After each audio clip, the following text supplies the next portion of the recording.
안녕하세요. 배신의 장미입니다. 사연에 앞서 저희 배신의 장미 두 번째 채널인 배신의 후리지아에도 많은 관심 부탁드리겠습니다. 좀 다른 방식으로 요즘 영상 편집을 하고 있는데 마음에 드실지 너무 궁금하네요. 그럼 오늘의 사연 시작하겠습니다. 죽을 때까지 나의 친정 엄마를 어머니라고 부르는 날이 오게 될까요? 아빠를 아버지라고 부르는 사람은 간혹 봤으나 엄마를 어머니라고 부르는 여성분들은 본 적이 없는 것 같네요. 그 정도로 흔하지 않다는 거겠죠. 어머니라는 글자를 쓰는 것은 아무 느낌이 없으나 내 입에서 어머니라는 말이 나오자마자 뭔가 거리감이 느껴지는 것은 기분 탓일까요? 결혼을 하면서 며느리들은 남자의 엄마에게 곧바로 어머니라고 부르게 됩니다. 한 남자를 만나 두 여자가 엮여지는 순간 며느리와 시어머니의 관계, 얘야, 아가야, 혹은 누구 애미야 라고 불려지고 며느리들은 어머니라고 깍듯하게 거리감이 느껴지게끔 불려지는 이 두 여자의 관계. 저는 오늘 딸 같은 며느리였다가 결국 딸 같은 며느리는 없다는 것을 깨닫고 정신 차린 제 이야기를 한번 해볼까 합니다. 제 관점에선 그렇습니다. 딸 같은 며느리는 상상 속의 인물이라고요. 우리가 한 번도 본 적 없는 하지만 알고 있는 그런 인물 말이지요. 봉황도 알고 용도 알지만 실제로 내 눈앞에서 본 적은 없잖아요. 딸 같은 며느리란 상상 속의 인물이면서 실제로 남의 딸, 나와 피 한 방울 섞이지 않은 여자, 그리고 집안 대소사에 돈 안 줘도 부릴 수 있는 비정규직 노동자쯤으로 정의 내리고 있습니다. 절대로 정규직이 될 수 없지요. 왜냐면 남의 딸이니까요. 얼마 전 시어머니가 제게 하소연을 하더군요. 아들만 있어서 딸 같은 며느리 두는 것이 소원이었는데 얼추 보니 처음엔 그런 역할 하더니 왜 지금은 아들보다 더 무뚝뚝해진 거냐고요. 그 말에 소름이 다 돋았습니다. 처음엔 안 그러더니 너 너무 변했다. 딸같이 곰살스럽게 굴더니만 왜 요즘에 우리 아들보다 더 무뚝뚝해지니? 나는 아들만 있어서 그런지 애교 많은 딸내미 같은 며느리를 드리고 싶었어. 내가 너한테 실수한 것도 없는데 너 너무 변했다. 아니면 혹시 우리 아들이 너한테 스트레스 주니? 마음 불편하게 만들어? 나한테 다 털어놔 봐라. 내가 너 이해를 안 하면 누가 이해를 하겠니? 시어머니다 생각하지 말고 엄마라 생각하고 속상한 일 있으면 나한테 이야기를 해. 나한테 의지하라고. 내가 너한테 많이 의지하는 거 알지? 난 아들놈은 다 필요 없어. 네가 최고야. 네가 자식 같다고. 만일 제가 그걸 들여다보지 않았더라면 전 여전히 시어머니에게 딸 같은 며느리로서 애교를 부리고 시어머니가 의지를 하게끔 하는 그런 든든한 사람으로 존재하고 있었을 겁니다. 그런데 이제는 더 이상 그렇게 될 수가 없었지요. 전 시어머니의 진심을 알아버렸거든요. 아직도 그날의 충격이 가시질 않는데 제 앞에서 저리 다정한 척 말하는 시어머니한테 소름이 돋았습니다. 사람이 저럴 수가 있구나. 사람이 저렇게 앞뒤가 다를 수가 있구나. 그렇게 뒤에선 내 험담을 하고 어떻게 하면 나를 이용해 먹을까 궁리만 하고 있었으면서 나한테 딸이니 뭐니 의지를 하니 뭐니 같은 여자로서 말하니 뭐니 라는 말을 짓거릴 수가 있는 거구나 라고 생각을 했네요. 전 시어머니가 미친 사람이라고 생각을 합니다. 세상 모든 어머니가 다 저희 시어머니 같지는 않겠지만 시어머니를 믿었던 만큼 시어머니를 좋아했던 만큼 어쩌면 반 이상의 세상 시어머니들이 사실은 저희 시어머니 같은 속내를 가지고 있는 건 아닐까 하고 의심을 하고 있긴 합니다. 무뚝뚝한 아들이자 남편 대신 저는 시어머니의 헛헛한 마음을 채워주려고 무진장 노력을 했었습니다. 살가운 말 한마디 안 하고 경제적 지원도 안 하려고 하는 남편 제가 원망하면서 오히려 제가 시어머니를 더 챙기고 시어머니에게 위로를 건넸고 무심한 아들 때문에 속이 상한다 하면 내 남편이지만 시어머니와 둘이 머리를 맞대고 남편 욕을 신나게 썼습니다. 그런데 그게 다 헛짓거리였더라고요. 시어머니는 저란 사람을 철저하게 이용을 하고 있었고 딸 같은 며느리로 그는 저를 호구 취급을 하고 있었고 앞에서는 살랑살랑 네가 최고다 라고 말을 하고 있었지만 뒷구멍에서는 다른 속내를 가지고 있는 사람이었습니다. 믿었던 만큼 가엾게 여긴 만큼 분노 게이지가 올랐고 다시는 시어머니 얼굴 보고 싶지 않은 정도로 치가 떨립니다. 그런데 이러한 제 감정을 모르는 시어머니가 지금 제게 전화를 걸어서 서운하다, 왜 그러느냐라고 하소연을 하고 있네요. 기가 차게 말이지요. 어머니 그 일랑은 아무 문제 없고요. 저희 사이좋게 잘 지내고 있어요. 그리고 제가 어머니한테 변한 게 뭐래요? 그냥 어머니는 어머니이고 저는 저고 시어머니 며느리 관계 유지하고 있잖아요.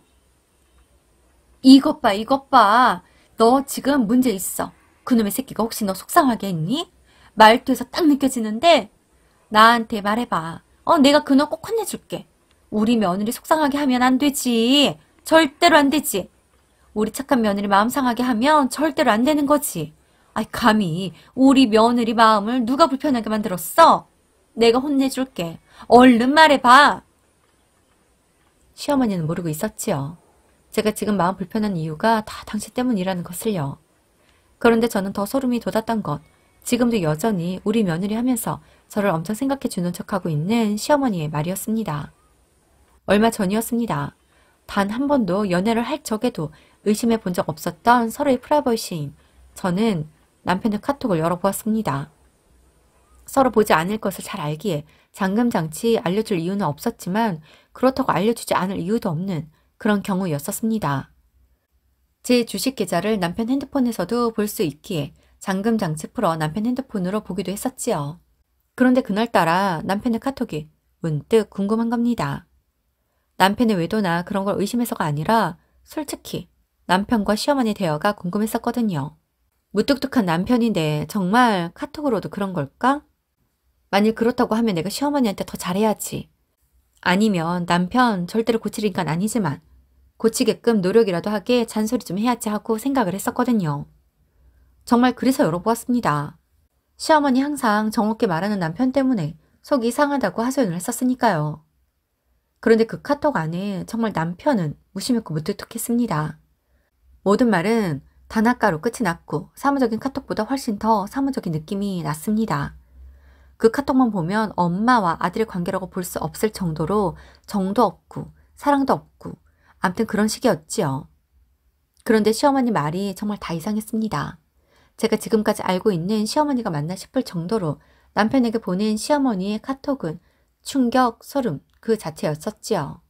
쭉 스크롤을 올렸습니다. 그리고 중간중간 눈에 띄고 충격적으로 다가온 대화만 말씀드려 보도록 하겠습니다. 들으시고 여러분들의 판단을 해주세요. 왜 제가 어른인 시어머니에게 미친 사람이라고 할 수밖에 없는지를 말이죠. 결혼 생활하기 힘들지 않아? 힘든데도 참고 사는 거 아니야? 만일 애 생기면 걔한테 주고 너는 새 출발하면 되는 거다. 너도 알지? 부부가 되면 공동재산인 거. 걔 재산은 앞으로 다 네 거야. 그리고 걔한테도 그렇다는 걸 확실하게 인지를 시켜야 하고. 사돈들이 잘 살아서 좋기는 하네. 짜증은 나지만 돈이라도 있는 집안일 딸이니 내가 참아야지. 아무튼 걔가 사돈들한테 받는 거 다 네 앞으로 돌려놓도록 해라. 엄마랑 아버지랑 이혼했을 때 봤지? 엄마 명의 하나도 없어서 개딸로 쫓겨날 뻔했던 거. 미리미리 준비를 해야 하는 거야. 걔가 혹시나 지금 살고 있는 집 공동명의로 돌려달라고 해도 절대로 해주면 안 돼. 나중에 이혼하거나 문제 생겼을 때 공동명의면 골치 아파져. 요즘 여자들도 똑똑한 것들도 많고 대가리 돌아가는 것들 많아서 공동명의 하자고 졸라댈지도 몰라. 그냥 너는 흘리면 된다. 엄마 말 똑똑히 들어. 네 마누라보다 엄마가 먼저인 거 알지? 마누라는 다시 얻으면 되지만 엄마는 다시 얻을 수 없는 거야. 나중에 후회하지 말고 엄마한테 잘해 이놈아. 항상 엄마 먼저 생각하기. 알지? 처가 음식에 길들이지 마. 거기 음식 좀 짜고 그렇더라. 그리고 아들놈 결혼하면 다 처가 음식에 맛들이고 한던데 우리 아들이 그러면 엄마 너무 속상할 것 같아. 김치 같은 거 가져와도 절대 먹지 마. 너는 엄마 김치만 먹는다고 해야 해. 그래야 걔가 김장하러 자진해서 올 거 아니야. 가끔은 엄마도 니들 여행 갈 때 끼워줘. 그게 다 며느리 교육시키는 거야. 내가 내 입으로 말할 수 없잖아. 한 번 같이 안 가면 평생 같이 안 가는 거야. 엄마가 걔랑 친하게 지내고 있어. 나중에 내가 니네 집에 들어간다고 해도 걔는 별말 안 할 것 같다. 지금 엄마가 알아서 하고 있어. 걔 완전 내 편 되었다. 시어머니 남편에게 저리 되도 않는 말을 짓거릴 때 남편은 뭐라 대답을 했느냐. 만일 시어머니 말에 동조를 하고 맞장구를 쳤다면 지금 제가 이렇게 한가하게 글이나 쓰고 앉아 있었겠습니까? 시어머니의 어처구니 없는 시어머니 짓거리 같은 말에 남편의 대답은 한결같았습니다. 양심이 좀 있으십시오. 왜 사람이 앞뒤가 다르십니까? 그런 소리는 좀 삼가해 주십시오. 아들 이혼시키고 싶어서 이러시는 겁니까? 사람은 염치가 있어야 하는 법입니다. 저희 부부 일에 신경 쓰지 마십시오. 어머니는 제 우선순위가 아닙니다. 제 우선순위는 와이프입니다. 등등 모두 다 시어머니를 탓하는 내용들이었고 그만하셔라. 양심을 좀 챙겨라 라는 말들이었었지요. 사무적으로 아무런 감정 없이 마치 감정을 초월해서 해탈의 경지에 이른 그런 느낌의 대화 톤이었습니다. 그걸 보는데 시어머니에게 배신감이 들기는 했지만 무뚝뚝한 남편이 제게 표현을 안 해도 이런 생각을 가지고 있었구나 하고 생각하니 우리 남편은 남의 편이 아니라 내 남편이었구나 라는 것을 새삼 깨닫게 되더라고요. 그러면서 남편이 자주 했었던 말들이 생각이 났습니다. 제가 먼저 오지랖을 발동해서 시어머니 이것저것 챙겨주려 할 때마다 했었던 말들이었지요. 적당히 해. 아무리 그래도 당신은 며느리야. 우리 어머니가 아무리 당신한테 당신이 더 좋다.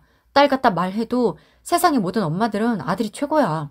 며느리들은 기본적으로 당신들 아들 빼앗아간 여자들이라고 생각을 한다고. 그리고 이런 말해서 미안한데 여자 둘만 모여도 접시가 깨진다는 말이 왜 나오겠냐?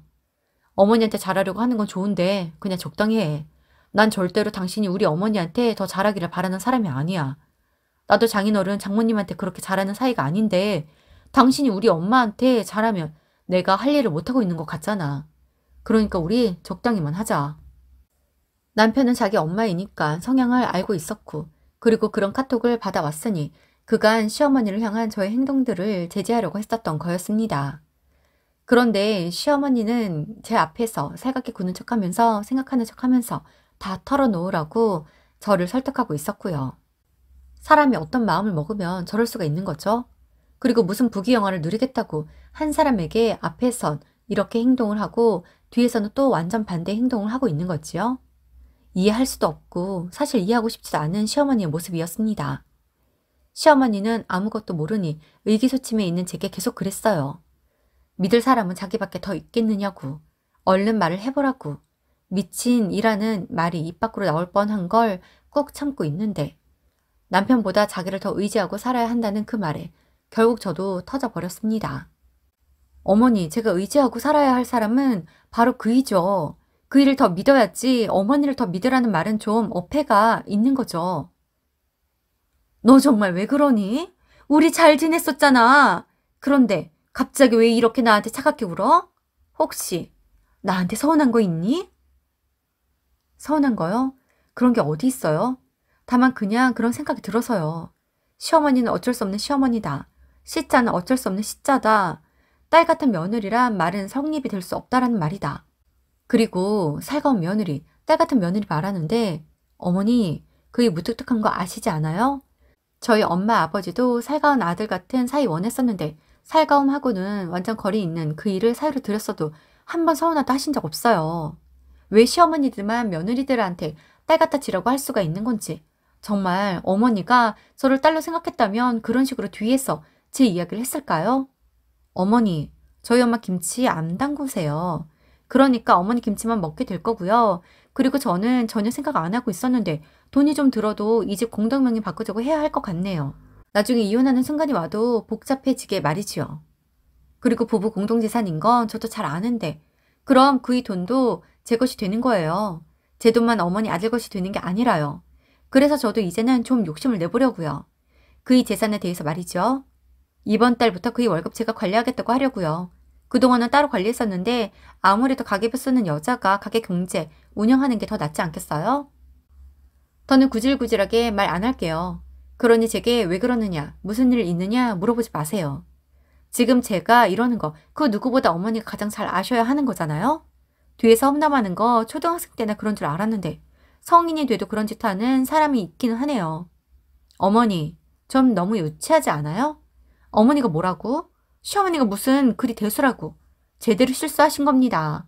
지금 저 어머니한테 정림이 완전 다 떨어졌거든요? 우리 아들놈이 너랑 나 사이를 이간질 시켰구나? 예, 너 지금 무슨 말을 하는 거야? 지금 내가 그랬다고 말을 하는 거니? 아이고, 너랑 나랑 친하게 지내니까 아들놈이 질투가 났나 보다. 하긴 그놈이 너를 좀 많이 사랑하기는 하는 것 같더라. 오해야. 아유, 그놈의 새끼가 무슨 말 했든 간에 다 오해라고. 내가 왜 네 험담을 해? 내가 널 얼마나 좋아하는데. 어머니가 보낸 워딩 그대로 읽어드려요? 그냥 아무 말 마시고 전화 끊으시면 되는 거예요. 그이가 질투가 나서 없는 말 지어낸 거라고요? 이런 식으로 이간질 시켜서 이혼을 시키려고 한 거였나?